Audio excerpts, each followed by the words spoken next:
ஒரு ட்ரிப்பை சக்ஸஸ்ஃபுல்லாக பிளான் போட்டு எப்படி சொதப்பணும் அப்படின்றது தான் பார்க்க போகிறோம். ஆக்சுவலாக ட்ரிப்பு பிளான் பண்ணது தடா ஃபால்ஸ்க்கு, பட் போகும்போது ஆரே ஃபால்ஸ் போகலாம் அப்படின்ற ஐடியா வந்துச்சு. ட்ரிப்பு ஸ்டார்ட் பண்ணி ஒரு 10 கிலோமீட்டருக்கு அப்புறம் தான் ஞாபகம் வந்தது பஸ் ஸ்டாண்ட்லேயே ஒரு பேக்கை மறந்து வச்சிட்டோமேனு. அங்கே ஒரு 1 மணி நேரம் வேஸ்ட்டாக செலவாயிருச்சு.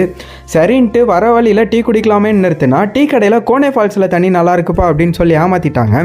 அதை நம்பி கோனே ஃபால்ஸ் வந்து பார்த்தா தண்ணியும் வரல ஒன்றும் வரல, ஏதோ மோட்டர் வச்சு தண்ணி ஊற்றுறமா இருந்துச்சு. என்னன்னாலும் பரவாயில்ல, இன்றைக்கி ஆரே ஃபால்ஸ் போய் ஆகலாம் அப்படின்ற முடிவோட ஒரு 5 கிலோமீட்டர் வந்ததுக்கப்புறம் தான் ஃப்ரெண்டு என் ஃபோனை காணோம் அப்படின்னு சொல்கிறான். ஃபைனலாக அந்த ஃபோனையும் கண்டுபிடிச்சிட்டு கூகுள் மேப்பில் ஆரே ஃபால்ஸ்க்கு லொக்கேஷன் போட்டால் அதில் 3 மணிக்கு க்ளோசிங் டைம்னு போட்டிருந்தான். சரி எப்படியும் 3 மணிக்கு ரீச் ஆகலாம் அப்படின்னு பார்த்தா அங்கே ரீச் ஆக 4 மணி ஆயிடுச்சு. உள்ளே அலோ பண்ண மாட்டேன்ட்டாங்க. இந்த சொதப்பன பிளானோட ரிட்டர்ன் சென்னைக்கே போயிடலாம் அப்படின்ட்டு வந்துட்டு இருக்கும்போது தான் ஆரே ஃபால்ஸ்லேருந்து ஒரு 5 கிலோமீட்டர் தூரத்தில் இந்த பிச்சத்தூர் டேம் கேட்டுன்றது கண்ணில் தென்பட்டது.